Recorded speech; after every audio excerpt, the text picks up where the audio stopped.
आमच्या उल्हास माझा न्यूज चॅनलला सबस्क्राईब करा, बेल आयकॉन दाबा आणि पहा उल्हास माझाच्या बातम्या सर्वात आधी आपल्या मोबाईल स्क्रीनवर. पीठावर बसलेले सगळे मान्यवर, आधी मी संयोजकांचे आभार मानतो. एवढी मोठी भव्य सभा केल्याबद्दल आणि चोख व्यवस्था ठेवल्याबद्दल. आणि मगाशी श्यामदादांनी आभार मानलेच आहेत, पण मी पुन्हा एकदा मानतो आणि मला मानणं खूपच आवश्यक आहे. कारण पोलिसातला फरक मी या शहरात बघतोय. उल्हासनगरच्या पोलिसांचं मी अभिनंदन करतो. जरा जास्तच व्यवस्था केली आहे तुम्ही, पण चांगलं आहे. याचं कारण लोकशाहीच्या बाजूने बोलणारा जो माणूस आहे त्याचं संरक्षण करणं हे पोलिसांचं आद्य कर्तव्य आहे. कायदा सुव्यवस्थेचं संरक्षण करणं म्हणजे कायदा सुव्यवस्थेच्या विरोधात असलेल्या गुंडांना जेलमध्ये पाठवणं, कायदा सुव्यवस्थेच्या बाजूने बोलल्याला वक्त्याला थांबवणं नाही, हे लक्षात घ्या. जे पुण्याचे पोलीस करत होते आणि परवा गोरेगावचे आमचे मुंबईचे पोलीस पण चांगले आहेत असं माझ्या लक्षात आलं. कारण ते म्हणाले की आज तुमची इथे सभा आहे गोरेगाव मध्ये आणि आम्ही त्यामध्ये काही होऊ देणार नाही. त्यांनी होऊ दिलं नाही. आताही इथल्या पोलिसांनी ही चोख व्यवस्था केली आहे. मला असं वाटतं की आमच्या बाबासाहेब आंबेडकरांनी दिलेल्या लोकशाहीतले पोलीस हे असेच असायला हवे, जे लोकशाही प्रेमींचं संरक्षण करतील. धन्यवाद तुम्हाला, धन्यवाद. भावांनो, बहिणींनो, मित्रांनो, मला लोक विचारतात की तुम्ही इथे कशाला आलाय. प्रत्येक सभेला विचारतात. महाराष्ट्रात आतापर्यंत निर्भय बनोच्या 50हून अधिक सभा झालेल्या आहेत. मी घेतलेल्या आहेत, विश्वंभर चौधरींनी घेतलेल्या आहेत, ऍडव्होकेट असीम सरोदेंनी घेतलेल्या आहेत, आमच्या स्थानिक लोकांनी घेतलेल्या आहेत. मला दरवेळी लोक विचारतात, तुम्हाला हा उपद्व्याप सांगितला कोणी? तुम्ही कोण आहात? तुम्हाला राज्यसभेचं तिकीट पाहिजे? तुम्हाला खासदार व्हायचंय? तुम्हाला आमदार व्हायचंय? की तुम्हाला मोठं काही पद पाहिजे? मी त्यांना स्पष्ट सांगितलं की मला राज्यसभेचं तिकीट नको, मला लोकसभेचं तिकीट नको. याचं कारण आजपर्यंत 4 वेळा 4 वेगवेगळ्या पक्षांनी ऑफर केलेलं तिकीट मी नाकारलेलं आहे. माझ्या दृष्टीने खासदार आमदार होण्यापेक्षा पत्रकार होणं हा सगळ्यात मोठा सन्मान आहे, लक्षात घ्या. त्यामुळे आजही सांगतो की मी इथे आलोय याचं कारण ज्या बाबासाहेब आंबेडकरांनी आपल्याला संविधान दिलं, ज्या संविधानाने आपल्याला लोकशाही दिली, ती लोकशाही वाचवण्याची अंतिम वेळ आता आलेली आहे. आणि ती लोकशाही वाचवण्याचा नारा देण्यासाठी मी महाराष्ट्रात पायाला भिंगरी लावून फिरतोय. माझं तुम्हाला आव्हान आहे, ही शेवटची वेळ आहे, ही शेवटची वेळ आहे. 2 निवडणुका 2014 आणि 2019 आपण एका लोकनियुक्त हुकुमशहाला सहन केलेला आहे. लोकनियुक्त हुकुमशहा मी म्हणतोय. जसा रशियामध्ये पुतीन आहे, जसा तुर्कस्तानमध्ये एर्डोगन आहे, अशा हुकुमशहाला आपण या देशात सुद्धा सहन केलेला आहे. आणि त्या हुकुमशाचं नाव आहे मोदी आणि त्याला मदत करणाऱ्या त्याच्या सहकार्याचं नाव आहे अमित शहा. जर तुम्हाला वाटत असेल, इतिहास उघडून बघा. मगाशी यांनी सांगितलं हिटलर जेव्हा तिसऱ्यांदा निवडून आला तेव्हा तो अधिक क्रूर बनला. माझं असं म्हणणं आहे, केवळ हिटलर नाही, पुतीन जेव्हा तिसऱ्यांदा निवडून आला तेव्हाही तो अधिक क्रूर बनला. एर्डोगन जेव्हा तिसऱ्यांदा निवडून आला तेव्हाही तो अधिक क्रूर बनला. आणि जगाचा इतिहास हे सांगतो, जेव्हा जेव्हा हुकुमशाह पुन्हा पुन्हा निवडून येतो आणि लोकशाही मार्गाने निवडून येतो तेव्हा तेव्हा तो हाताबाहेर जातो, अधिक क्रूर होतो, जनतेवर अत्याचार सुरू करतो. या अत्याचाराला रोखण्यासाठी जर तुम्ही सिद्ध असाल तर या लढाईचं रणशिंग फुंकण्यासाठी मी इथे आलेलो आहे आणि तुम्हाला हात द्यायला आलेलो आहे. सगळे आपण मिळून ही लढाई लढूया. आणि भाषणात पुढे जाण्यापूर्वी आणि या राज्याची आणि या देशाची परिस्थिती सांगण्यापूर्वी मी फक्त एक घोषणा देतोय. माझ्याबरोबर घोषणा द्या. याचं कारण मी तुम्हाला सांगतो. याचं कारण हे शहर जे आहे, उल्हासनगर शहर खूप बदनाम झालं इतिहासामध्ये. पहिल्यांदा फाळणीनंतर हे निर्वासितांचं शहर होतं. त्याच्यानंतर मेड इन US म्हणून महाराष्ट्राने आणि देशाने या शहराची चेष्टा केली. त्यानंतर 1985 नंतर हे शहर पप्पू कलानीचं शहर झालं. आम्ही पत्रकारच राजकारणाच्या गुन्हेगारीकरणाच्या विरुद्धच्या या लढाईत आघाडीवर होतो. पण मला तुम्हाला सांगायचं आहे की आज या तक्षशिला मैदानामध्ये मला हे जाणवतंय की बाबासाहेब आंबेडकरांच्या माणसांचं, बाबासाहेब आंबेडकरांच्या विचारांचं शहर म्हणून हे शहर का ओळखलं जात नाही. मला इथे जाणवतंय हा जो सगळा समाज आहे तो बाबासाहेबांचा समाज आहे. ही माणसं आहेत, ही बाबासाहेबांची माणसं आहेत, ही माणसं माझी माणसं आहेत आणि लोकशाहीच्या लढाईसाठी प्राण पणाला लावायला जर कोणी तयार असेल तर ही माणसं असतील. म्हणून एक घोषणा देतो. मी म्हणेन लढेंगे, तुम्ही म्हणायचं जितेंगे. 3 वेळा म्हणायचं लढेंगे, जोरात लढेंगे, लढेंगे.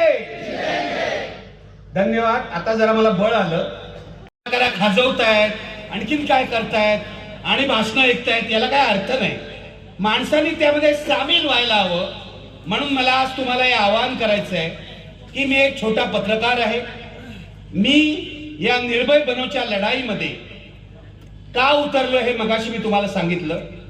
मला लोक विचारतात तुमचं म्हणणं काय आहे. माझं म्हणणं एकच आहे. मी या निर्भय बनवच्या लढाईमध्ये उतरलो कारण ह्या वेळची निवडणूक ही सर्वसामान्य निवडणूक नाही हे लक्षात घ्या. ही भारतीय जनता पक्ष विरुद्ध काँग्रेस किंवा भाजप विरुद्ध राष्ट्रवादी काँग्रेस, भाजप विरुद्ध उद्धव ठाकरेंची शिवसेना किंवा भाजप विरुद्ध वंचित ही लढाई नाही.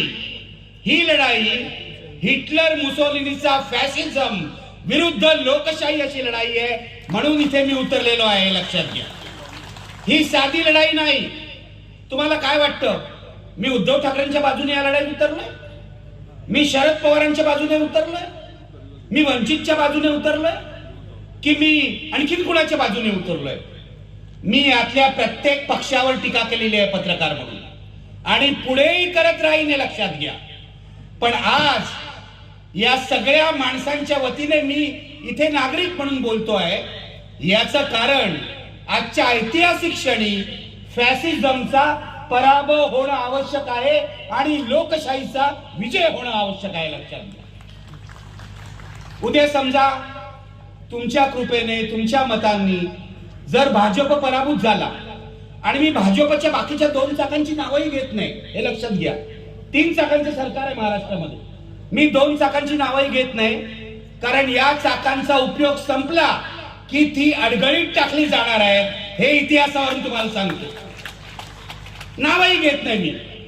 पण भाजप नावाचा जो फॅसिस्ट पक्ष आहे त्याचा जर महाराष्ट्रात, देशात काय होतं या चर्चेमध्ये मी आता जाणार नाही. कारण मला महाराष्ट्र धर्म जगवायचा आहे. मला बाबासाहेबांचा विचार ज्या भूमीमध्ये अंकुरला ती भूमी जगवायची आहे, त्या भूमीचं संरक्षण करायचं आहे. जर तुम्हाला महाराष्ट्र धर्म जगवायचा असेल तर या देशावर फॅसिझम लादणाऱ्या दोन राक्षसांचा पराभव करणं आवश्यक आहे. त्यातल्या एकाचं नाव आहे नरेंद्र दामोदर दास मोदी आणि दुसऱ्याचं नाव आहे अमित शाह, हे लक्षात घ्या. गेल्या 9 वर्षामध्ये या देशाचं सगळ्यात जास्त नुकसान जर कुणी केलं असेल तर या जोडगोळीने केलेलं आहे, हे विसरू नका. विकासाच्या नावाखाली हे निवडून आले होते 2014ला. ठीक आहे, काँग्रेसवर लोक कंटाळले, काँग्रेसने भ्रष्टाचार केला असं लोकांनी मानलं, तुम्हाला मतं दिली. या जमावामध्ये सुद्धा, या प्रेक्षकांमध्ये सुद्धा, या श्रोत्यांमध्ये सुद्धा अनेक लोक असतील की ज्यांनी त्यावेळेला 2014ला नरेंद्र मोदींना मत दिलं असेल. मला अनेक लोक असं माहिती आहे की जे आता म्हणतात की आम्ही दिलं होतं मोदींना मत, आम्ही विकासासाठी मत दिलं होतं पण यांनी विकास केला नाही. यांनी स्वतःच्या स्वार्थासाठी, इथल्या उद्योगपतींच्या स्वार्थासाठी देशाचा विनाश केला. आता आम्हाला हे जायला हवे आहे असं म्हणतात लोक. आता मला तुम्हाला विचारायचंय, नुसते टाळ्या वाजू नका. तुम्हाला हे फॅसिस्ट लोक, लक्षात घ्या, हे फॅसिस्ट लोक जर सत्तेत राहिले तर यापैकी एकाही महामानवाचा फोटो लावण्याची परवानगी आपल्याला मिळणार नाही. विचार तर दूरच, एकाही महामानवाचा फोटो लावण्याची परवानगी आपल्याला मिळणार नाही. आणि या महामानवांचे विचार जपायचे असतील तर या फॅसिस्टांचा पराभव झाला पाहिजे. मगाशी मला वाटतं श्यामदादांनी सांगितलं की हा देश शिवाजी महाराजांचा असेल, हा देश शाहू महाराजांचा असेल, हा देश महात्मा फुल्यांचा असेल, हा देश डॉक्टर बाबासाहेब आंबेडकरांचा असेल किंवा अण्णाभाऊ साठे आणि असंख्य संतांचा असेल, तर हा देश हेडगेवार आणि गोळवलकरांचा असू शकत नाही. आणि हे आपल्याला आता तारस्वरात आणि दणक्यात सांगायची गरज आहे. घरी बसून नाही. एकटा निखिल वागळे बोलणार नाही, एकटे किरण सोनावणे बोलणार नाही, एकटे श्यामदादा बोलणार नाही.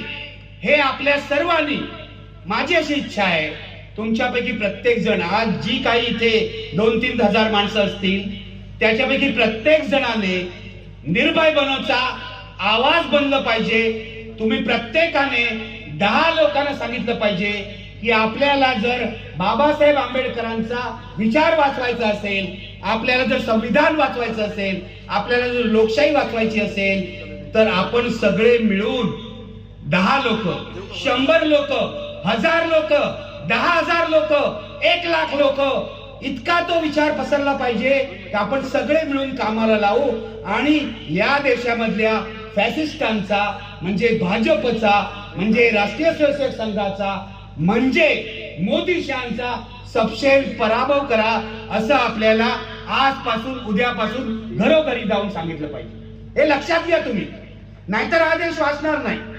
हा देश अजिबात वाचणार नाही. इतकी वाईट परिस्थिती या देशामध्ये आहे, त्याबद्दल मी नंतर बोलणार आहे. पण आज सुरुवात करतो आपल्या राज्यापासून, महाराष्ट्रापासून. कारण मगाशी म्हटल्याप्रमाणे महाराष्ट्र जर वाचवायचं असेल, महाराष्ट्र धर्म जर जगवायचा असेल, इथली परंपरा, इथली संस्कृती, इथला विचार, बुद्धिमंतांचा देश असं म्हटलं जातं या महाराष्ट्राला, तो आता बदमाशांचा देश झालेला आहे. आज मी एक व्हिडिओ बघितला, तुम्ही बघितला असेल. तुम्ही तरुण माणसं व्हिडिओ बघता आणि करता काय मला समजत नाही. व्हिडिओ बघून प्रतिक्रिया द्यायला पाहिजे, त्याप्रमाणे आपलं मतदान ठरवायला पाहिजे. एक कोणतरी आमदार आहे, संजय गायकवाड नावाचा, बरोबर आहे ना? आहे ना संजय गायकवाड? मला वाटतं तो शिंदे गटाचा आमदार. सगळ्यांची राडा संस्कृती. मला यांना विचारायचं आहे, बाळासाहेब ठाकरेंनी तुम्हाला फक्त राडाच करायला शिकवलं काय? इतर काही शिकवलं नाही. त्यांना असं वाटतं बाळासाहेब ठाकरेंनी आपल्याला स्वाभिमान शिकवला म्हणजे फक्त दुसऱ्याशी मारामारी करायची. हा मुळात चुकीचा विचार आहे. हा मुळात चुकीचा विचार आहे. तुम्हाला सांगतो, या संजय गायकवाडनी एका मुलाला पोलिसांची काठी घेऊन फटकावून काढल्याचा व्हिडिओ आहे, फिरतोय सगळीकडे. अरे एक आमदार, समजा त्या मुलाने काही चूक केली आहे, तर तुझं काम काय? तुझं काम हे आहे त्या मुलाला पोलिसांकडे सोपवणं, पोलीस कारवाई करू दे, कायदा हातात घेणं. त्याची परवानगी एका आमदाराला, खासदाराला, नगरसेवकाला, कुणालाही नाहीये कायद्याप्रमाणे. मग तू काठी घेतोस आणि त्याला बेदम मारतोस. हा मुलगा जगतो की मरतो असं त्या व्हिडिओवरून वाटतं. असा हा महाराष्ट्र? मला तुम्हाला विचारायचं आहे, असा हा महाराष्ट्र आहे का? हा व्हिडिओ जिथला कुठला असेल, इथला नाहीये. पण आज मी येत होतो, तुम्हाला सगळ्यांना सांगतो, तुम्ही उल्हासनगर आहात, तुम्हाला तर खूपच वाईट वाटलं पाहिजे या गोष्टीचं. मला एक पोलीस स्टेशन दाखवण्यात आलं इकडचंच, हिल लाईन पोलीस स्टेशन. माहितीये ना हिल लाईन पोलीस स्टेशन? माहितीये. आता या हे हिल लाईन पोलीस स्टेशनचं मला दाखवलं, म्हणजे जसं दाखवलं ना, हे अमुक अमुक मंदिर, हा बौद्ध स्तूप, हे चर्च, असं हिल लाईन पोलीस स्टेशन. मग मी म्हटलं की काय याचं महत्व काय? इथेच झाला ना तो गोळीबार. इथेच झाला होता गोळीबार. मग माझी ट्यूब पेटली. मला कळलं गणपत गायकवाड नावाचा महात्मा त्याने जे महान कृत्य केलं ते याच पोलीस ठाण्यात केलं. उल्हासनगरकर आहात तुम्ही, मला तुम्हाला विचारायचंय, हा कोण आहे गणपत गायकवाड? मला तुम्हाला बेसिक प्रश्न विचारायचा आहे, मूलभूत प्रश्न.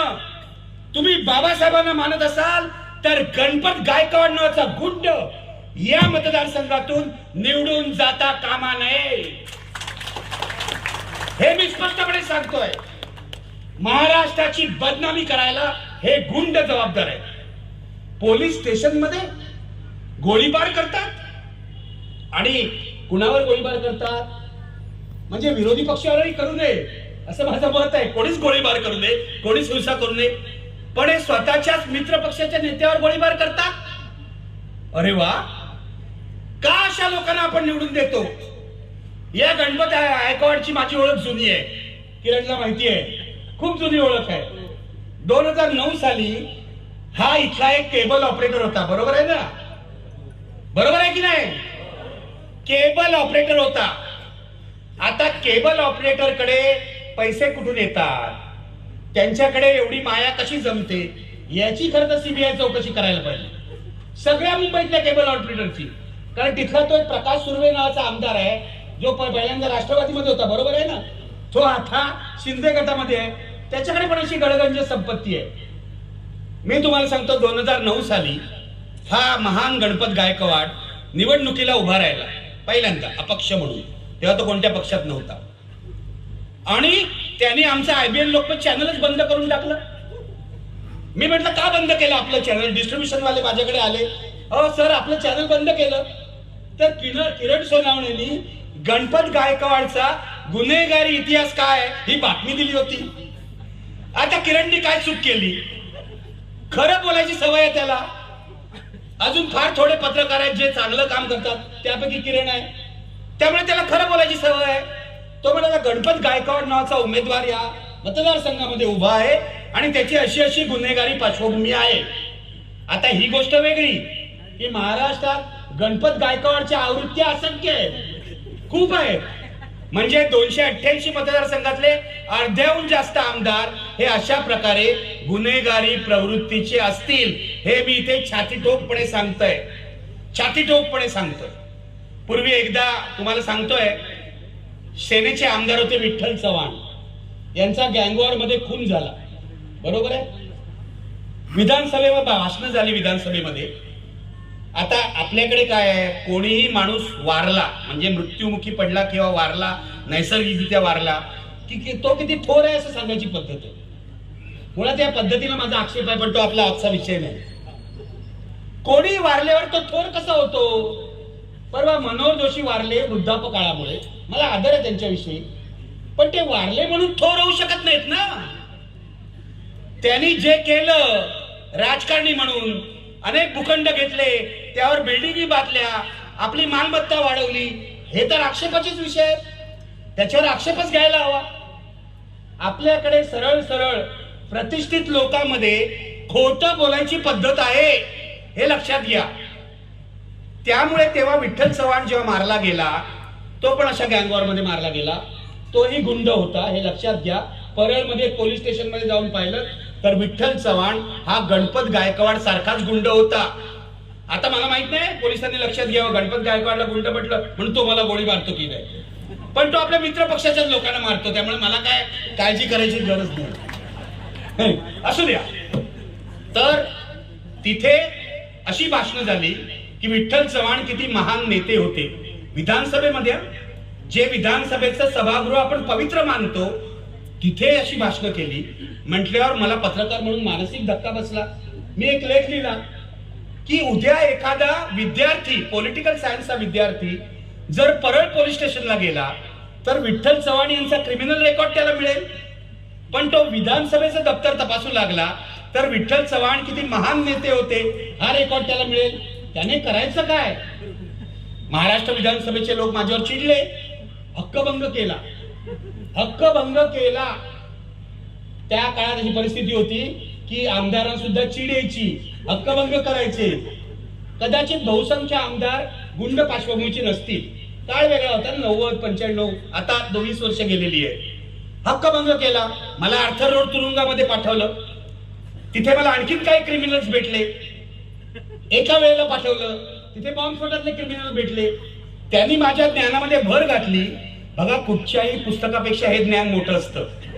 त्यांनी माझ्या ज्ञानामध्ये भर टाकली की हे जे सगळे बॉम्बस्फोटातली कारवाई झाली आहे किंवा गुन्हेगारी कारवाया होतात, या फक्त आम्ही करतो असं नाही, त्याच्यामध्ये कस्टम ऑफिसरही सामील होते आणि त्याच्यामध्ये राजकारणी सामील होते. त्यांना राजकीय वरदहस्त होता. दाऊद इब्राहिमला या राज्यातल्या राजकारण्यांचा वरदहस्त नसता तर तो एवढा मोठा झाला नसता, हे लक्षात घ्या. हे सत्य सांगतोय मी तुम्हाला.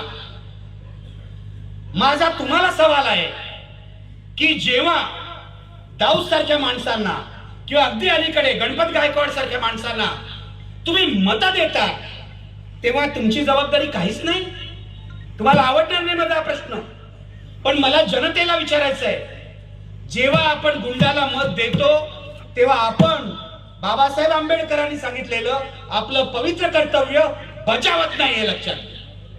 म्हणून गणपत गायकवाड सारख्या गुंड लोकप्रतिनिधींची हिंमत वाढते आणि ते पोलिसांना आव्हान देतात आणि पोलीस स्टेशन मध्येच गोळीबार करतात.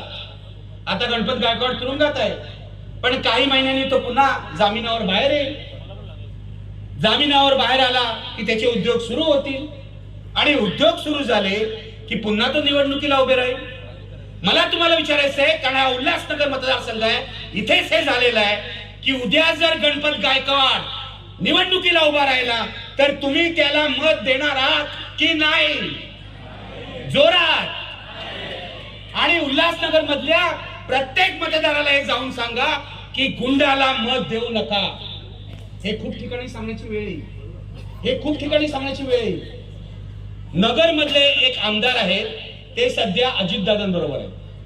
तुम्हाला माहिती असेल त्यांचं नाव घेत नाही, नाव कशाला घ्यायचं होता, तुम्हाला माहितीच असेल त्यांचं नाव. पूर्वी ते राष्ट्रवादीमध्येच होते, तर ते आता अजितदादांबरोबर आहे. त्यांच्या तर इतक्या कहाण्या मी ऐकल्या. संग्राम जगताप त्यांचं नाव आहे, कशाला हे ठेवू. दुसरे एक तिकडचे आमदार आहे, बरोबर ना, संग्राम जगतापच ना.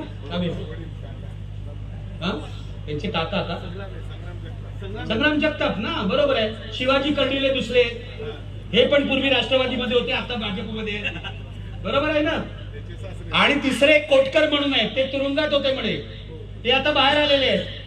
इतक्या जमिनी लुटले, इतक्या जमिनी लुटले, सगळीकडे जमिनीचे व्यवहार. महाराष्ट्राचा माफिया राष्ट्र करून टाकलेला आहे सर्वांनी. मला तगमग होते माझी, माझं मन जळत. हा बुद्धिवंतांचा महाराष्ट्र होता, तो मवाळांचा महाराष्ट्र कधी झाला? आणि हाच पॅटर्न प्रत्येक जिल्ह्यात आहे, लक्षात घ्या. जमिनी लुबाडा, त्या पैशातून सगळं राजकारण करा, बेकार तरुणांच्या टोळ्या पोसा आणि त्या तरुणांना रोजगार मिळेल असं काही बघू नका, विधायक काम करू नका आणि मग निवडणूक ताब्यात घ्या. हा महाराष्ट्र झालेला आहे. मला तुम्हाला विचारायचं आहे, शांत बसू नका, मला उत्तर द्या. अशा मवाल्यांच्या महाराष्ट्राची तुम्हाला लाज वाटते की नाही? लाज वाटते ना? मग त्यांना मत देऊ नका. आता मी हे सगळं सांगितल्यावर परवा जी मारामारी झाली विधिमंडळाच्या लॉबीमध्ये, म्हणजे विधानसभेच्या लॉबीमध्ये, त्याचं तुम्हाला आश्चर्य वाटायचं काहीच कारण नाही. शिंदे गटाचे 2 आमदार, त्यातला एक मंत्री दादा भुसे आणि दुसरे आमदार एकमेकाला धक्काबुक्की केली. धक्काबुक्की तर केली. ते आमदार असं म्हणाले की बाळासाहेबांनी आम्हाला स्वाभिमान शिकवलंय. स्वाभिमान म्हणजे मारामारी करणं नव्हे. स्वाभिमान म्हणजे काय शिकायचं असेल तर जरा डॉक्टर बाबासाहेब आंबेडकर वाचा. बाबासाहेब आंबेडकर वाचल्याने तुम्हाला अस्मिता आणि स्वाभिमान या गोष्टींचे खरे अर्थ कळतील. ते आमदार म्हणाले की आम्ही काय धक्काबुक्की वगैरे नाही केली. नंतर दुसऱ्या एका मंत्र्यांनी येऊन तिथे खुलासा केला, पत्रकारांनाच दोष दिला. हे बरं असतं की इथे काय तुमचे कॅमेरे नव्हते, मग तुम्हाला कसं कळलं मारामारी झाली? ते विसरले तेव्हा सीसीटीव्ही कॅमेरे होते म्हणून. तर आता गंमत बघा, विधान परिषदेमध्ये नीलम गोरे आहेत तिथे सभापती, त्यांच्या समोर हा प्रश्न काढला तेव्हा नीलमताई म्हणाल्या वायरिंगमुळे सीसीटीव्ही बंद होते आणि त्या स्वतःच हसल्या. आपल्याला उत्तर मिळालं विधिमंडळामध्ये मारामारी झाली ती दिसू नये म्हणून यांनी सीसीटीव्हीचं फुटेज जे आहे ते नष्ट केलं. हा महाराष्ट्र आहे. मुळामध्ये विधिमंडळामध्ये मारामारी करणारे आमदार पराभूत करा, कोणत्याही पक्षाचे असतील तरी पराभूत करा. महाराष्ट्रामध्ये सुशिक्षित माणसं खूप आहे. या व्यासपीठावरच 10-12 आमदार निघतील बघा. बरोबर आहे ना? राज असरोटीकर बरोबर आहे. असल्या लफडेबाज लोकांना, मारामारी करणाऱ्या गुंडांना तुम्ही का मत देऊन स्वतःचा अपमान करून घेता? माझा प्रश्न हा आहे तुम्हाला. आम्ही पेपर मधून लिहितो, आम्ही युट्यूबवर बोलतो, आम्ही टीव्हीवर असताना टीव्हीवर बोलत होतो या आमदारांविरुद्ध. तुम्हाला सांगतो महाराष्ट्रामध्ये महाराष्ट्राची वाट लावली आहे लोकांनी. मगाशी मी माफिया राष्ट्र म्हटलं, हेच खरं आहे. रोज एक माणूस उठतो, ते नारायण राणे म्हणून नेते आहेत महाराष्ट्रात, तुम्हाला माहिती असेल, माहिती आहे ना? विसरला नाही ना त्याला दिल्लीत गेले म्हणून. तर ते बरे असं म्हणायची पाळी आली, असे त्यांचे 2 मुले आहेत. म्हणजे आम्ही एक दिवस असं म्हणत होतो नारायण राणे हे किती धोकादायक नेते आहेत. सभ्य शब्द वापरला पाहिजे ना. धोकादायक नेते आहेत. ते स्वतःच म्हणाले होते मी राजकारणात येण्यापूर्वी हऱ्या नाऱ्या गँगचा मेंबर होतो. बरोबर आहे? ते स्वतःच म्हणाले होते, मी काही म्हणत नाहीये. आता नारायण राणे परवडले असं वाटण्यासारखी त्यांच्या मुलांची वागणूक आहे, दोघांची. माझा प्रश्न असा आहे महाराष्ट्राच्या गृहमंत्र्यांना, देवेंद्र फडणवीस यांना, की तुम्ही अशा प्रकारे रोज वाह्यात बडबड करणाऱ्या, धर्मांध वातावरण निर्माण करणाऱ्या तुमच्याच आमदारांना अटक का करत नाही? त्यांना तुम्ही काबूत ठेवू शकत नाही असं मी मानत नाही. त्यांना तुम्ही मुद्दामून सोडले असं मी मानतो. त्यांना तुम्ही मुद्दामून वातावरण खराब करण्यासाठी सोडले असं मी मानतो. आणि तुम्हाला सांगतो हे जे लोक आहेत नितेश राणे सारखे, आणि एक तेलंगणातून आमदार येतो टी राजा सिंग, लक्षात आहे ना त्याचं नाव, या दोघांना महाराष्ट्रामध्ये जातीय दंगली घडवण्यासाठी सरकारतर्फे फिरवलं जात आहे असा माझा आरोप आहे. अरे आम्हाला कसलं पोलीस संरक्षण देत आहे? यांना अटक करा, यांना अटक करा ना. पुण्यामध्ये जो माझ्यावर भाजपवाल्यांनी हल्ला केला त्या हल्ल्याची धमकी देणाऱ्या धीरज घाटेला पोलिसांनी आधीच अटक केली असती तर काहीच झालं नसतं. पण या लोकांना काही ठिकाणचे पोलीस भाजपशी हात मिळवणी करून पाठिंबा देत आहेत म्हणून हे सगळं होतं. मला तुम्हाला विचारायचं आहे, फार वेळ मी बोलणार नाही कारण 9:27 झालेली आहे. मला तुम्हाला विचारायचं आहे महाराष्ट्रात सरकार काय चाललंय मी विचारच नाही गेली 2 वर्ष, 2022 पासून आजपर्यंत. कारण सरकार चाललेलंच नाहीये. सगळा खोक्यांचा स्टॉक आहे, खोक्यांचा. कळलं का? माझी खोकी किती, तुझी खोकी किती, हीच गणती चालली आहे फक्त. गेली 2 वर्ष शिंदे, फडणवीस आणि नंतर आलेले अजित पवार यांनी महाराष्ट्रामध्ये कोणत्या घोषणा केल्या आणि कोणती कामं केली याची यादी तपासा. नुसत्या घोषणा आहेत. शेतकऱ्यांना हे देऊ, काही मिळालेलं नाहीये. फक्त खाबूगिरी चाललेली आहे, फक्त खाबूगिरी चाललेली आहे. मी तुम्हाला सांगतो पूर्वी 2014 पूर्वी आणि 2014ला मुख्यमंत्री झाल्यानंतर महाराष्ट्रामध्ये उजळ प्रतिमा असलेले देवेंद्र फडणवीस आता महाराष्ट्राचे खलनायक बनलेले, खलनायक बनलेले. महाराष्ट्रामध्ये इतका बेकार राजकारणी मी पाहिलेलं नाही.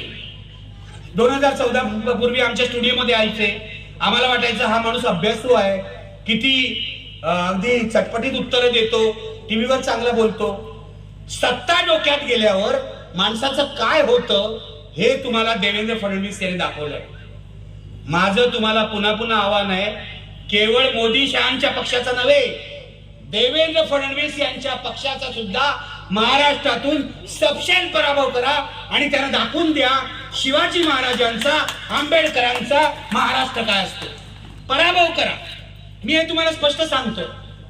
आणि भारतीय जनता पक्ष आणि त्यांच्या मित्र पक्षांचा पराभव करण्यासाठी जो तुमच्या मतदारसंघातला प्रबळ उमेदवार आहे तो जर महाविकास आघाडीचा असेल तर त्याला मत द्या, असं सांगायलाही मला मागे पुढे बघावं वाटत नाही. याचा पण पर्याय दिला पाहिजे. आणि हेही तुम्हाला सांगतो, उद्या या महाविकास आघाडीचे लोक जर चूक करतील तर त्यांच्या विरुद्ध बोलणारा मी पहिला पत्रकार असेल. हे लक्षात घ्यावं महाविकास आघाडीच्या इथल्या लोकांनी. त्यांच्या विरुद्ध बोलणारा मी पहिला पत्रकार असेल. याचं कारण पत्रकार हाच परमनंट विरोधी पक्ष आहे असं मी मानतो. पत्रकार हाच परमनंट विरोधी पक्ष आहे. काय झालं महाराष्ट्रात बघा, एक खातं धड चाललेलं नाही. एक खातं धड चाललेलं नाही. दर मराठ्यांच्या राखीव जागांच्या विषयानं सोडवता आलं नाही. हे राखीव जागा देतात, नंतर यांचीच माणसं कोर्टामध्ये जातात, कोर्ट नाकारून टाकतं, असं राजकारण सुरू आहे. आणि सगळ्यात वाईट गोष्ट या देवेंद्र फडणवीसांची आणि त्या अमित शहाची की यांनी माणसांची घरं फोडायला सुरुवात केली. यांनी माणसांची घरं फोडायला सुरुवात केली. यांनी नुसते पक्ष फोडले नाहीत, यांनी माणसांची घरं फोडायला सुरुवात केली. आणि तुम्हाला सांगतो, हे असंच चालू राहिलं तर एक दिवस हे आपल्या घरात सुद्धा घुसतील आणि आपली घरं सुद्धा फोडतील. हे तुम्ही विसरू नका. हे मी तुम्हाला हिटलरचं राजकारण सांगतोय. हिटलरचा फॅसिझम म्हणजे काय? मुसोलिनी आणि हिटलरचे सैनिक घराघरात घुसले आणि त्यांनी लोकांवर अत्याचार करायला सुरुवात केली. त्याच पद्धतीने इथे होईल. त्याच पद्धतीने इथे होईल. एकनाथ शिंदेना जर उद्धव ठाकरेंचं मान्य नव्हतं तर त्यांनी पक्ष सोडायला माझी काय हरकत नव्हती, अजिबात नाही, त्यांचा अधिकार आहे. पण पक्ष सोडून वेगळा पक्ष काढायचा. शिवसेना एकनाथ शिंदे असा पक्ष काढू शकत होते. अजित पवारांचं शरद पवारांशी पटत नव्हतं तर त्यांनी पक्ष सोडायला हरकत नव्हती. ते राष्ट्रवादी काँग्रेस अजित पवार असं पक्ष काढू शकत होते. आक्षेप या गोष्टीला आहे की तुम्ही ज्या घराचे रखवालदार होतात त्या घरावर एक दिवस दरोडा टाकता आणि सांगता की हेच घर माझं आहे. महाराष्ट्राच्या राजकारणामध्ये एवढी अधोगती मी कधी पाहिली नाही. महाराष्ट्राचं राजकारण काय फार बरं चाललं होतं अशातला प्रकार नाही. पण खाली खाली खाली म्हणजे गणपत गायकवाड आणि देवेंद्र फडणवीसांपर्यंत इतका महाराष्ट्र दीन झालेला आहे, इतका महाराष्ट्र हीन झालेला आहे की घरं फोडणारी माणसं आमचे उपमुख्यमंत्री आहेत, दरोडा टाकणारी माणसं आमचे मुख्यमंत्री आहेत, दरोडा टाकणारी माणसं आमचे उपमुख्यमंत्री आहेत. कसं पचवू शकता हे तुम्ही? मला तुम्हाला तळमळीने विचारायचं आहे, कसं पचवू शकता? यावर एकच उपाय आहे. हे जेव्हा मत मागायला येतील तेव्हा यांना घराचं दार बंद करा, बंद करून टाका. यांना सांगा या वेळेला काही झालं तरी आम्ही तुम्हाला मत देणार नाही. कारण तुम्ही महाराष्ट्राचा अपमान केलेला आहे. तुम्ही महाराष्ट्र धर्माचा अपमान केलेला आहे. तुम्ही महाराष्ट्र धर्माचा अपमान केलेला आहे. आणि महाराष्ट्र धर्माचा तुम्ही जेव्हा अपमान करता तेव्हा तुम्हाला आशीर्वाद असतो. मगाशी यांनी म्हटलं 2 गुजरात्यांचा. मी सुद्धा गुजरात्यांच्या विरुद्ध नाही. मला मराठी गुजराती किंवा मराठी कोणी हे भांडण आवडत नाही अजिबात. पण तरी सुद्धा हे वर बसलेले मोदी आणि शहा नावाचे 2 गुजराती अख्खा महाराष्ट्र लुटायला निघालेले आहेत, अख्ख्या महाराष्ट्राचा अपमान करायला निघालेले आहेत. हे विसरू नका. किती प्रोजेक्ट इथून गेले बघा, किती प्रोजेक्ट इथून गेले. अगदी ताजा प्रोजेक्ट म्हणजे महानंद डेअरीचा प्रोजेक्ट, तो सुद्धा गेला. आधी किती प्रोजेक्ट गेले. आणि दरवेळेला एकनाथ शिंदे आपल्याला सांगतात की नाही मोदी साहेब नवा प्रोजेक्ट देणार आहेत. मोदी साहेब यांना नवा खोका देणार आहेत की नाही मला माहित नाही, पण नवा प्रोजेक्ट काय महाराष्ट्राला देत नाही. हे बघा, फक्त गुजरातचा विचार. नरेंद्र दामोदर दास मोदी हे देशाचे पंतप्रधान नसून ते गुजरातचे पंतप्रधान आहेत असं मी म्हणतो. ते फक्त गुजरातचे पंतप्रधान आहेत. कारण गुजरातला सर्व न्यायचं, इथली ऑफिसेस न्यायची, डायमंड मार्केट गेलं सुरतला, सगळं उचलून नेलं. आता ते डायमंड व्यापारी काय म्हणतात माहितीये, त्यांना पश्चाताप झालाय, ते पस्तावले, कारण यांनी आलिशान इमारती दिल्या सुरतमध्ये, मात्र डायमंडचा धंदा तिथे काय आकार घेत नाही. त्यामुळे अनेक व्यापारी पुन्हा मुंबईत यायला लागलेले आहेत, हे विसरू नका. मुंबई ही देशाची आर्थिक राजधानी आहे. तिच्यावर तुम्ही किती अत्याचार करायचा प्रयत्न कराल, तिची किती लूट करायचा प्रयत्न कराल, तरी मुंबईचा स्वतःचा जो आत्मा आहे ना, तो अनेक संकटातून गेलेला आहे, अनेक संकटातून गेलेला आहे. कामगारांच्या, दलितांच्या, श्रमिकांच्या बलिदानाने ही मुंबई महाराष्ट्राला मिळालेली आहे.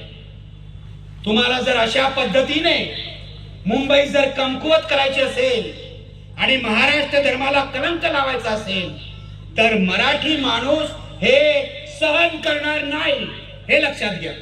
अजिबात सहन करणार नाही.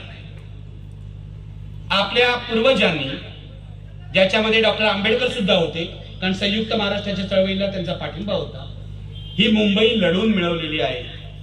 हा महाराष्ट्र श्रमांनी घडवलेला आहे, घाम सांडून घडवलेला आहे, रक्त सांडून घडवलेला आहे. हा महाराष्ट्र एक मोदी आणि एक शहा यांना आम्ही आंदोलन दिलेलं नाही, हे सांगण्याची हीच वेळ आहे. म्हणून माझी महाराष्ट्राकडून आशा आहे की या निवडणुकीत महाराष्ट्र धर्म ज्यांना ज्यांना वाचवायचा आहे, ज्यांना मराठी अस्मिता म्हणजे काय ते कळतं, ते लोक मोदी नाही थँक्यू व्हेरी मच म्हणतील आणि मोदी नाही पुन्हा दिल्लीत परत पाठवतील. मी तुम्हाला सांगतो, लोकसभा निवडणूक असो, आणि फक्त लोकसभा निवडणूक नाही तर नोव्हेंबरला होणारी विधानसभा निवडणुकी लक्षात घ्या. या दोन्ही निवडणुकीमध्ये आपल्याला नरेंद्र मोदींचा आणि त्यांच्या फॅसिस्ट भाजपचा पराभव करायचा आहे. आणि हे करण्यासाठी मी तुम्हाला सांगायला आलो की लोकांना तुम्ही जाऊन सांगा तुम्ही निर्भय आहात, असं सर्टिफिकेट यांनी मगाशी दिलेलं आहे. तुम्ही जर निर्भय असाल, तुम्ही जर बाबासाहेबांचे अनुयायी असाल, तर घटना वाचवण्यासाठी घराबाहेर पडणं हे तुमचं कर्तव्य आहे. म्हणून या लोकसभा निवडणुकीमध्ये आणि या विधानसभा निवडणुकीमध्ये महाराष्ट्र वाचवण्यासाठी यांचा पराभव करणं आवश्यक आहे, लक्षात घ्या. मी तुम्हाला स्पष्ट सांगतो, नाहीतर महाराष्ट्राचं काही खरं नाही. आधीच वाट लावलेली आहे, आधीच माफियाच्या ताब्यामध्ये दिलेला आहे. आणखीन एक गोष्ट तुम्हाला सांगतो, परवा अजित पवार जाऊन पुण्यातल्या एका गुंडाला भेटले, हे तुम्हाला माहिती असेल, वाचलं असेल तुम्ही. त्याच्या आधी त्यांचा मुलगा पार्थ पवार एका गुंडाला भेटला होता. बघा, पोलिसांच्या देखत पोलीस सिक्युरिटीमध्ये हे लोक काय करतायत, गुंडाला जाऊन भेटतायत. आणि तेव्हा अजित पवार म्हणाले होते, हे काय आमच्या पार्थने बरोबर नाही केलं. अरे पार्थने जी बरोबर नाही केलं ते तुम्ही केलं तेव्हा बरोबर कसं असतं. बेधडकपणे दिवसा डवळ्या राज्याचा उपमुख्यमंत्री जर गुंडाला भेटत असेल तर या राज्यामध्ये पत्रकार सोडून द्या, सामान्य नागरिक सुद्धा सुरक्षित नाहीये. मी तुम्हाला सांगतो, सामान्य नागरिक सुद्धा सुरक्षित नाही. मी तर सोडूनच दिली आशा. 7 वेळा हल्ले झाले आतापर्यंत माझ्यावर, 7 वेळा. पुण्याचा हल्ला सगळ्यात भयंकर होता. ज्या पोलिसांकडून अपेक्षा आहे आपल्याला वाचवायची, ते पोलीस जर गुन्हेगारांचे, पुण्यातले, हे नाही उल्हासनगरचे नाही, लक्षात घ्या, पुण्यातले पोलीस जर गुन्हेगारांना साथ देत असतील तर आपल्या जीवनाची शाश्वतीच नाही, जीवनाची शाश्वती नाही. 65 वर्ष वय आहे माझं. देशाच्या नियमानुसार मी ज्येष्ठ नागरिक आहे, तुम्ही पण आणि मी पण, कदाचित किरण नसेल, पण आपण ज्येष्ठ नागरिक आहोत. अरे हे कुठल्या पक्षाचे लोक आहेत? आणि राष्ट्रीय स्वयंसेवक संघाचे सरसंघचालक सांगतात की आमचा संस्कृतीवर विश्वास आहे, आमचा संस्कारावर विश्वास आहे. तुमच्या पक्षाचे कार्यकर्ते एका 65 वर्षाच्या माणसाला मारतात, त्याच्यावर जीवघेणा हल्ला करतात. ही तुमची संस्कृती आहे? ही तुमची हिंदू संस्कृती आहे? लाज वाटली पाहिजे तुम्हाला. आणि अयोध्येत काय चाललंय बघा. माझं लक्ष आहे टाइमकडे. अयोध्येत काय चाललंय बघा. अयोध्येत राम मंदिर बांधलं. ज्यांची रामावर भक्ती आहे त्यांच्या मला काहीच म्हणायचं नाही. मी नास्तिक माणूस आहे, मी विज्ञाननिष्ठ माणूस आहे, त्यामुळे कोणत्याच देवाची भक्ती मी करत नाही. करत असेल तर विज्ञान देवाची भक्ती करत असेल, पण तो शोधाचा मार्ग आहे, त्यामुळे तोही देव आहे असं मी मानत नाही. विज्ञान चुकलं तर आपल्याला अधिकार आहे चुकलं असं मानण्याचे. पण ज्यांना रामाची पूजा करायची आहे त्यांना ती करायचा हक्क आहे. आणि तो कोणी दिलाय? तो आमच्या बाबासाहेबांच्याच घटनेने दिला. या देशातल्या सर्व धर्मांना प्रार्थनेचा अधिकार आहे, राईट टू वर्शिप आहे, हे बाबासाहेबांनीच आपल्याला सांगितलं ना. त्यानुसार तुम्हाला जर रामाची भक्ती करायची असेल तर माझी काही हरकत असायचं कारण नाही, तो घटनेने दिलेला अधिकार आहे. पण रामाची भक्ती करता करता रामाचा व्यापार तर करू नका, एवढी तर लाज बाळगा. काय चाललंय अयोध्येमध्ये? मला प्रश्न विचारायचा आहे. जे अयोध्येत भारतीय जनता पक्ष करतोय, जे अयोध्येत मोदींनी केलं, तो राम नामाचा व्यापार आहे. ज्या दिवशी ती प्राणप्रतिष्ठा ना, तुम्ही काय म्हणाल, प्राणप्रतिष्ठा झाली, त्या दिवशी कोण दिसत होतं तुम्हाला? राम किती वेळा दिसले म्हणजे ती मूर्ती, आणि मोदी किती वेळा दिसले याचा हिशोब मांडा. माझं तर म्हणणं आहे, रामाची मूर्ती होती हेच नशीब समजा, फक्त मोदीच दिसलेला आहे. मोदींनी स्वतःला राम म्हटलं नाही हे आपलं नशीब समजा.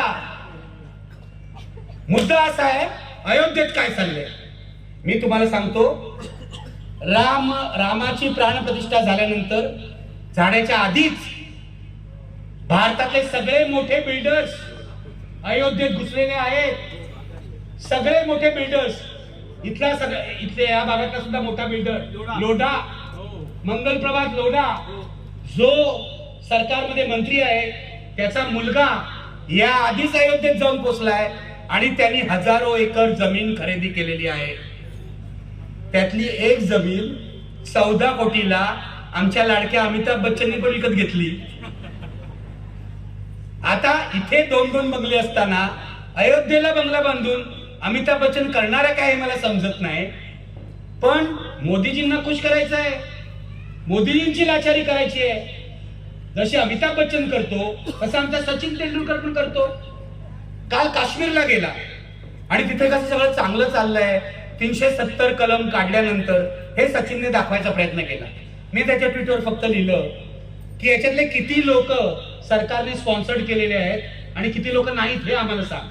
तुला भेटणारे जे लोक आहेत ते सगळे सरकारी स्पॉन्सर केलेले आहेत सरकारने. तेव्हा असे मोठमोठे सेलिब्रिटी न्यायचे आणि या निवडणुकीत सेलिब्रिटी येतील. अमिताभ येईल, तुम्हाला सांगेल फॅसिस्टांना मत द्या. सचिन तेंडुलकर येईल, तुम्हाला सांगेल फॅसिस्टांना मत द्या. त्यांना स्पष्टपणे सांगा, आम्ही बाबासाहेबांची माणसं आहोत, आम्ही अशा खोट्या प्रचाराला बळी पडत नाही. स्पष्टपणे सांगा. मी आता मोदी आणि शहा या विषयावर पुन्हा कधीतरी भाषण करायला येईल, आता फार बोलत नाही.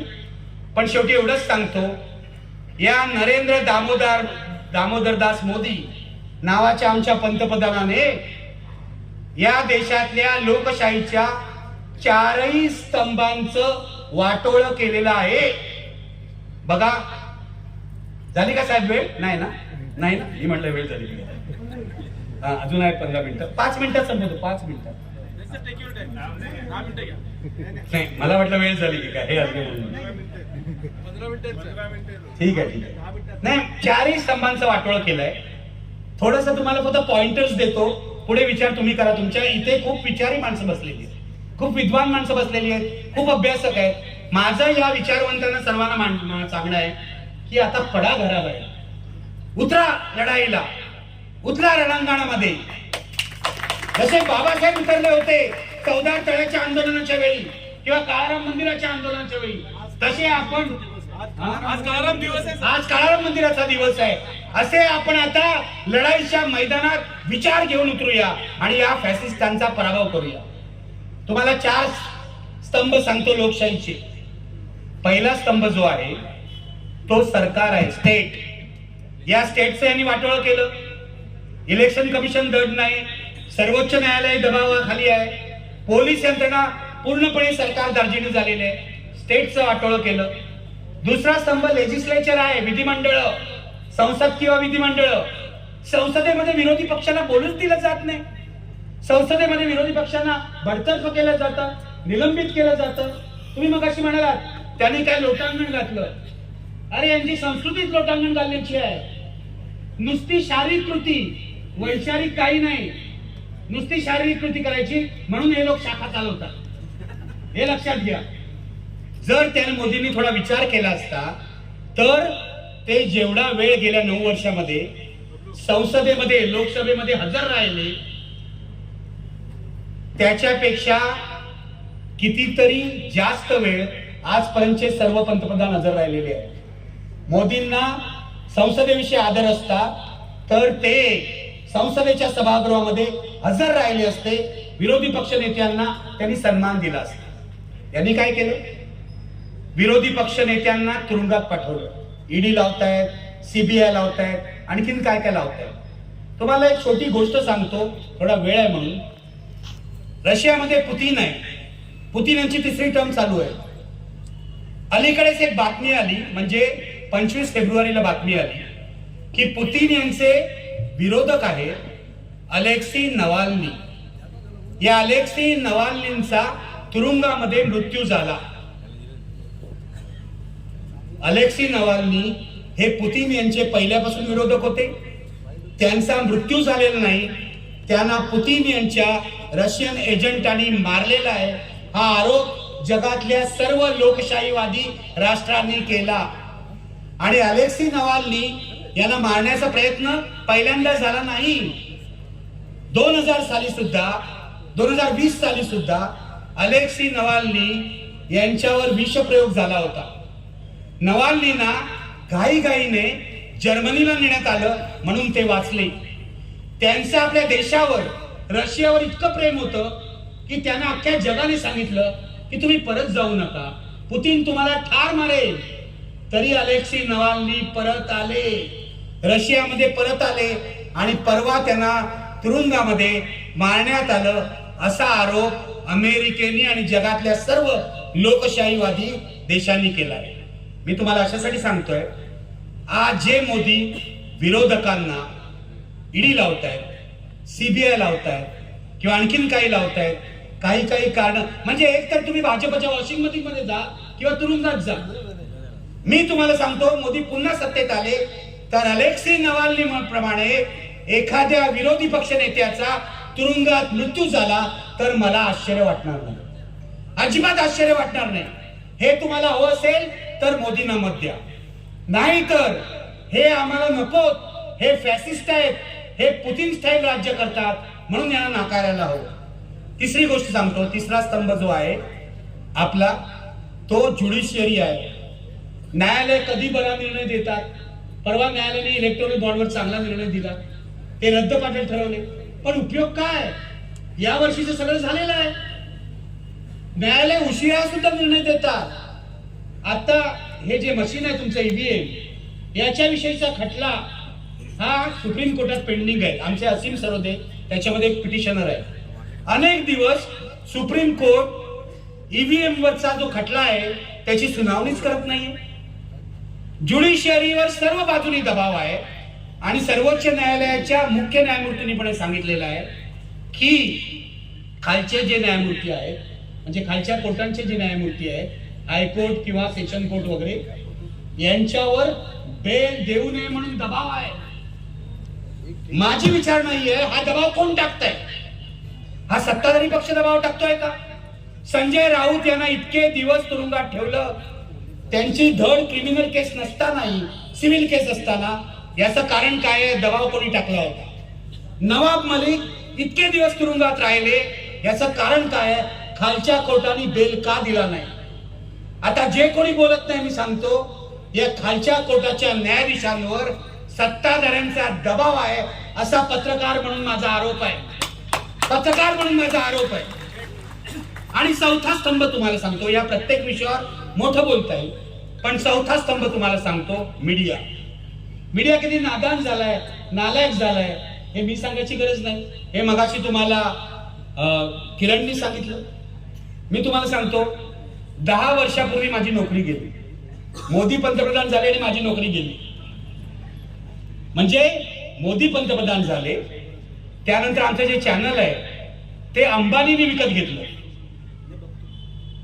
गणपतीच्या 2 मांड्यांवर वृद्धी सिद्धी जशा असतात बाजूला, तसे यांच्या 2 मांड्यांवर अंबानी अदानी असतात, हे लक्षात घ्या. याच्यामध्ये मी कोणाचाही अपमान करत नाही, गणपतीचा अपमान करत नाही, फक्त एक उदाहरण दिलेलं आहे. नाहीतर तो मुद्दा घेऊन काहीतरी उगाच वाद निर्माण करा. मी कोणाचाही अपमान करत नाही. पण मोदींच्या दोन बाजूला अदानी अंबानी असतात. तसं अंबानीने आमचं चॅनल विकत घेतलं आणि अंबानीने फतवा काढला की मोदी विरोधी जे संपादक आहेत त्यांना घरी पाठवा. चला आम्ही घरी गेलो. 10 वर्ष झाली. 10 वर्ष चॅनल सोडल्यावर आम्ही आता युट्यूबवर काय करतो, इतर ठिकाणी काय करतो, इंडिपेंडंट पत्रकार म्हणून काम करतो, फ्रीलान्सिंग करतो. पण तरी सुद्धा भाजपवाल्यांना आम्ही पचत नाही. ते मॅक्स महाराष्ट्रावर दबाव आणतात, लोकशाही चॅनलवर दबाव आणून ते बंद करतात. किरीट सोमय्याने जे काय चाळे केले त्याची चौकशी पूर्ण होत नाही, पण लोकशाही चॅनल मात्र 2दा बंद केलं जातं. आमच्यातले बहुसंख्य संपादक हे लाचार झालेले आहेत. हे मी तुम्हाला सत्य सांगतो.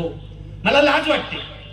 45 वर्ष पत्रकारितेत काढल्यानंतर मला या गोष्टीची लाज वाटते. माझा व्यवसाय हा सडलेला आहे हे सांगायचे. पण काही माणसं अजून रवीश कुमार सारखे आहेत या व्यवसायामध्ये. काही माणसं किरण सारखे आहेत. आणखीन काही लोक आहेत जे एक एक करून लढाई लढत असतात आणि जोपर्यंत शेवटचा माणूस रणांगणात उडेल तोपर्यंत ही लढाई चालू आहे. म्हणून तुम्हाला सांगतोय, फॅसिस्टांचा फेरा येतोय. फॅसिस्टांचा 3रा फेरा येतोय. या फेऱ्याला विरोध करण्यासाठी मी आज इथे उल्हासनगरात डॉक्टर बाबासाहेब आंबेडकरांचा प्रभाव असलेल्या गावामध्ये आलेलो आहे. मला तुमची साथ हवी आहे आणि फक्त ऐकण्यासाठी नको. यापुढे निर्भय बनूचे आपण एक स्वयंसेवक आहोत समजा किंवा कार्यकर्ते आहोत समजा आणि घराघरात फिरायला लागा. एकच, फॅसिस्टांचा पराभव करायचा, भाजपचा पराभव करायचा, मोदी शहांचा पराभव करायचा. एकदा महाराष्ट्रातून याला घालवलं की मग महाराष्ट्राचा प्रवास तामिळनाडू सारखा व्हायला वेळ लागणार नाही.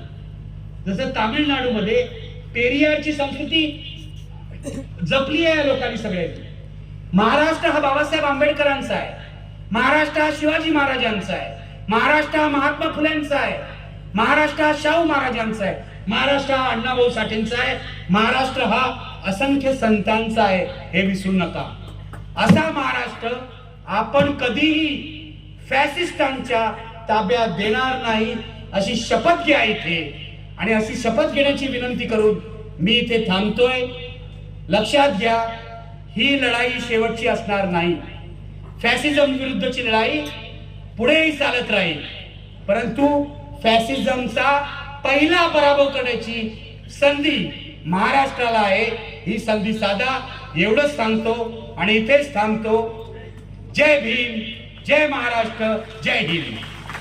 आमच्या उल्हास माझा न्यूज चॅनलला सबस्क्राईब करा, बेल आयकॉन दाबा आणि पहा उल्हास माझाच्या बातम्या सर्वात आधी आपल्या मोबाईल स्क्रीनवर.